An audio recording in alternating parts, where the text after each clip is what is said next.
सदस्यों को समयाभाव के कारण उत्तर न मिल सके, उनके लिखित उत्तर संबंधित माननीय सदस्यों को सरकार की ओर से मिल जाएं, ऐसा मेरा निवेदन। आय व्यय में माननीय सदस्य से निवेदन करना चाहूँगा कि डिबेट को और सार गर्भित करने के लिए प्रतिपक्ष के सामान्य सदस्य से निवेदन है कि पॉलिसी पर ज़्यादा डिस्कस करें। हमने देखा कि जो क्वालिटी ऑफ डिबेट है वो कन्फर्म हो जाती है हमारी कॉन्स्टिट्यूंसी पे ही। अच्छा रहेगा कि कुछ माननीय सदस्य पॉलिसी के बारे में डिस्कस करें, तो मैं समझता हूं कि हम ज़्यादा अच्छे ढंग से, क्योंकि आज सारी प्रोसीडिंग यूट्यूब पे जाती है, तो सब लोगों को मन में उत्साह होती है कि पॉलिसी के बारे में क्या डिस्कशन होता है। तो मैं चाहूँगा कि क्वालिटी ऑफ डिबेट को ठीक करने के लिए कुछ सदस्य माननीय सदस्य पॉलिसी पे ज़्यादा बोलेंगे तो अच्छी सार्थक डिबेट हो पाएगी। आय व्यय अनुमान वर्ष 2023-24 द्वितीय अवस्था अनुदान की मांगों पर विचार और मतदान। श्री शांति कुमार धारीवाल। अध्यक्ष महोदय, मैं आपकी अनुमति से प्रस्ताव करता हूं कि मांग संख्या 18 गृह विभाग के संबंध में 31 मार्च 2024 को समाप्त होने वाले वर्ष में किए जाने वाले व्यय के निमित्त राज्यपाल महोदय को 94 अरब 38 लाख और 32 हजार तक की राशि प्रदान की जाए। श्री टीकाराम जूली। माननीय अध्यक्ष महोदय, मैं आपकी अनुमति से प्रस्ताव करता हूं कि मांग संख्या 19 कारागार विभाग के संबंध में 31 मार्च 2024 को समाप्त होने वाले वर्ष में किए जाने वाले व्यय के निमित्त राज्यपाल महोदय को 3 अरब 6 करोड़ 94 लाख 53 हजार तक की राशि प्रदान की जाए। माननीय सदस्य 7 बजे मंत्री जी उत्तर देंगे और 8 बजे हम सदन की कार्रवाई को स्थगित रखेंगे, जिससे अगले दिन की हम चर्चा और सार्थक कर सकते। श्री मदन दिलावर।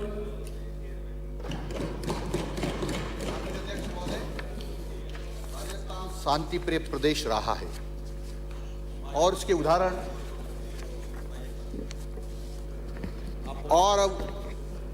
उदाहरण देश भर में दिए जाते रहे हैं। कई बार यहाँ बड़ी घटना हो जाती है तो राजस्थान की जनता कई बार ये कहती है ये यूपी और बिहार नहीं है, आखिर में कैसे हो रहा है। लेकिन आप और हम लगातार देख रहे हैं कि राजस्थान में अपराध का ग्राफ लगातार बढ़ता जा रहा है।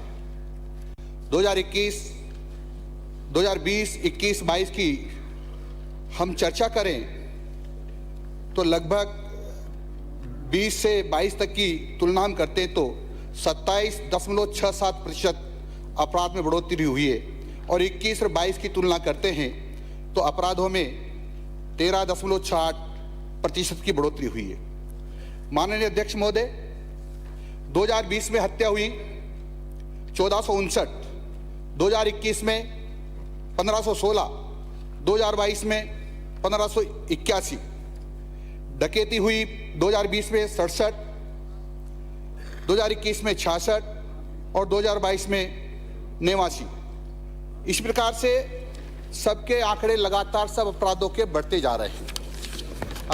मैं निवेदन ये करना चाहता हूं कि 3 साल में अपहरण के मामलों में 46.36 प्रतिशत मामलों में बढ़ोतरी हुई है और पुलिस ने अपहरण जैसे मामलों में 70.44% मामलों में एफआईआर लगा दी है।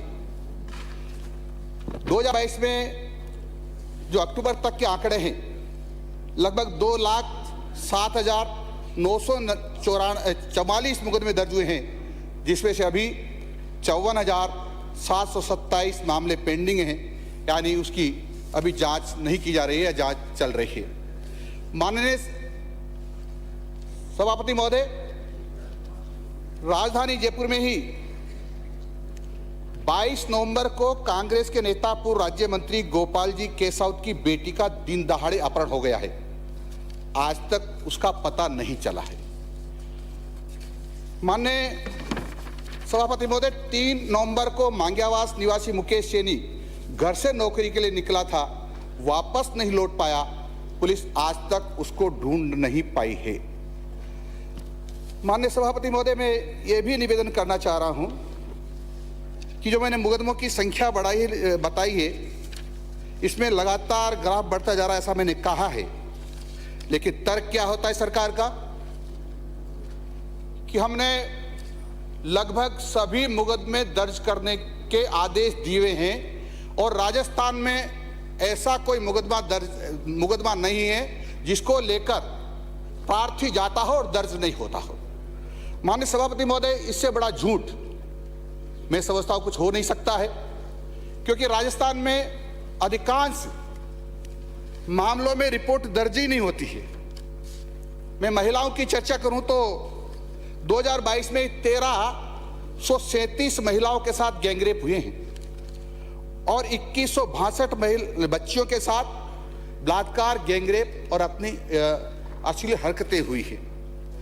मैं चर्चा ये कर रहा था, रिपोर्ट दर्ज नहीं होती इसकी, तो मैं एक उदाहरण देना चाहता हूं आपको।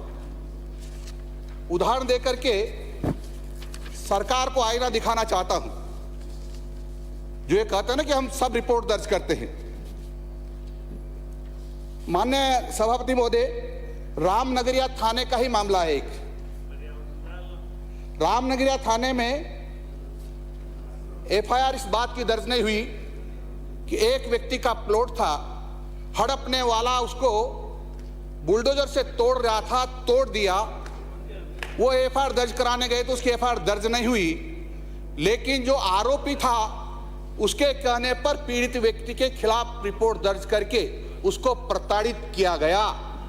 जब वह पहुंचा एसओजी के पास तो एसओजी ने उनको कहा कि आप डीजीपी के पास जाइए, ये मामला गंभीर है। तब डीजीपी के हस्तक्षेप के बाद वो रिपोर्ट दर्ज हुई है। माने सभापति महोदय, यही नहीं है, कोटा शहर के गुमानपुरा थाने में रामकरण नाम के एक एएसआई जिसकी पत्नी की मृत्यु हो गई थी और कोरोना काल चल रहा था, तो उसने सोचा जो मेरे पास इसके जेवर हैं ये सुरक्षित नहीं रहेंगे, चोर वगैरह ले जा सकते हैं, तो उसकी जो अलमारी थी उसमें थाने में, उसमें डबल लॉक लगा करके उसने लगभग 11 लाख से भी ऊपर के जेवर थे उसमें रख दिए। वो रोज तो देखता नहीं था, लेकिन एक दिन जब उनने देखा तो सारे के सारे जेवर गायब मिले। उसने जब रिपोर्ट दर्ज कराना चाहा तो वह थानेदार से लेकर के और आईजी तक घूमता रहा, लेकिन माननीय अध्यक्ष उपाध्यक्ष सभापति महोदय, आपको आश्चर्य होगा, 45 दिन तक उसकी एफआईआर दर्ज नहीं हुई। यही नहीं, अजमेर शहर थाना कृष्णगंज के सीआई के साथ जो जैसलमेर के एसपी थे, उनके बेटे ने मारपीट की, हत्या करने का प्रयास किया, लेकिन कई दिनों तक उसके खिलाफ रिपोर्ट दर्ज नहीं हुई क्योंकि वह एसपी का बेटा था। और माननीय अध्यक्ष महोदय, उपाध्यक्ष सभापति महोदय, एक निवेदन और करना चाहता हूं। अभियोग संख्या 237/17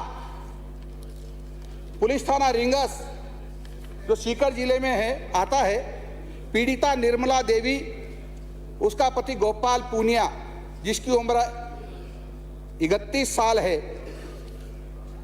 इसकी पत्नी के साथ गैंगरेप हुआ और हाथ पैर बांध करके हुआ, खेतों में ले जा करके हुआ। वो जैसे तैसे रिपोर्ट दर्ज कराने आई, थानेदार ने रिपोर्ट तो दर्ज की, लेकिन जब वो सही दिशा में जांच कर रहा था तो उसकी जांच को बदल दिया और एडिशनल एसपी सीआईडी सीबी को जांच दी। उसने पाया कि 21 लोगों ने इसके साथ गैंगरेप किया है, बलात्कार किया है, दोषी हैं, इनके खिलाफ कार्रवाई की जाना चाहिए, चालान पेश होना चाहिए। चालान पेश करने की तैयारी थी, उसके चालान पेश ना हो उसके पहले ही सीआईडी सीबी के दूसरे एडिशनल एसपी को जांच दे दी गई। माननीय सभापति महोदय, वह भी निष्कर्ष पर पहुंचे कि 21 लोगों ने इनके साथ बलात्कार किया है, इनके खिलाफ कार्रवाई होना चाहिए।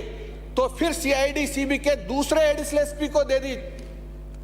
उसने भी यही पाया कि 21 लोग अपराधी हैं इसमें। फिर सीआईडी सीबी के तीसरे एडिशनल एसपी को दे दी, उसने भी यही पाया और फिर उसको चालान पेश करने के लिए प्रस्तुत किया। तो कहां तक गया मामला?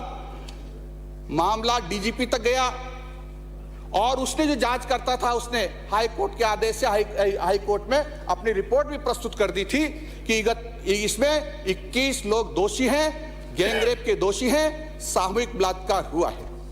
माननीय सभापति महोदय, आपको आश्चर्य होगा, डीजीपी ने चालान पेश करने की अनुमति दे दी, लेकिन मुख्यमंत्री कार्यालय से दबाव बना कि इसमें किसी भी कीमत पर चालान पेश नहीं होना चाहिए। तो डीजीपी ने कहा भाई मेरे ऊपर खतरा आ गया है। एक जांचकर्ता को बुलाया, 2 गवाहों को बयान लिए और यह कहा गया कि यह झूठा मामला है गवाहों के आधार पर, और उसको एफआईआर लगाने की बात कह दी गई। माननीय सभापति महोदय, ये महिला इस बात की एफआईआर दर्ज कराने के लिए थाने में गई कि गलत अनुसंधान हुआ है, जिन्होंने गलत अनुसंधान किया है उनके खिलाफ एफआईआर दर्ज कीजिए। माननीय सभापति महोदय, वो एसएसओ से लेकर के आईजी डीजीपी तक घूमती रही, उसकी एफआईआर दर्ज नहीं हुई। फिर उसने माननीय न्यायालय की शरण ली। माननीय न्यायालय ने कहा कि एफआईआर दर्ज होना चाहिए और इसमें मुख्यमंत्री कार्यालय का हस्तक्षेप भी हुआ है, क्योंकि वो सारे के सारे डॉक्यूमेंट्स मेरे पास हैं। आप चाहेंगे तो मैं जब कहोगे तब आप सदन में उपलब्ध करवा दूंगा। उस पर साफ साफ हाई कोर्ट ने निर्देश दिए हैं कि इसमें डीजीपी और मुख्यमंत्री के खिलाफ भी एफआईआर दर्ज होना चाहिए। क्यों नहीं हुई मुख्यमंत्री जी के खिलाफ, तत्कालीन डीजीपी के खिलाफ एफआईआर दर्ज? आप तो कह रहे थे ना, आप यह भाषण देते हैं ना कि हम तो सारी के सारी एफआईआर दर्ज करते हैं। इसका नमूना मैंने बताया है, सरकार को आईना दिखा रहा हूं कि सामान्य व्यक्ति की एफआईआर किस प्रकार से दर्ज नहीं होती है, किस प्रकार से अत्याचार अनाचार हो रहा है, किस प्रकार से लोग लुट रहे हैं, लेकिन सरकार में कोई सुनने वाला नहीं है। अंधा पीसे और कुत्ता खाए वाला काम यहां हो रहा है। माननीय सभापति महोदय, ये बहुत गंभीर मामला है जिसका ध्यान मैंने आपका इस ओर दिलाया है। और माननीय सभापति महोदय, यहां बड़े नेताओं के ऊपर कोई कार्रवाई नहीं होती है, यहां कांग्रेस के नेताओं के ऊपर कोई कार्रवाई नहीं होती है, यहां माननीय विधायकों पर कोई कार्रवाई नहीं होती है, चाहे वो कुछ भी कर दें पर कार्रवाई नहीं होती। उसका नमूना आपको दिखाना चाहता हूं। 22 मार्च 2022 को मंडावर थाने में एक पीड़िता के पिता ने रिपोर्ट दर्ज कराई कि मेरी पुत्री के साथ सामूहिक बलात्कार हुआ है, होटल में ले जाकर हुआ है। इसमें एक माननीय विधायक का बेटा भी है जिसका नाम दिलीप उर्फ दीपू, और माननीय विधायक का नाम श्री जोहरी लाल मीणा है। ऐसा उन्होंने एफआईआर दर्ज कराई। लेकिन माननीय सभापति महोदय, जांचकर्ता जो उसके साथ थे उनको तो अपराधी माना,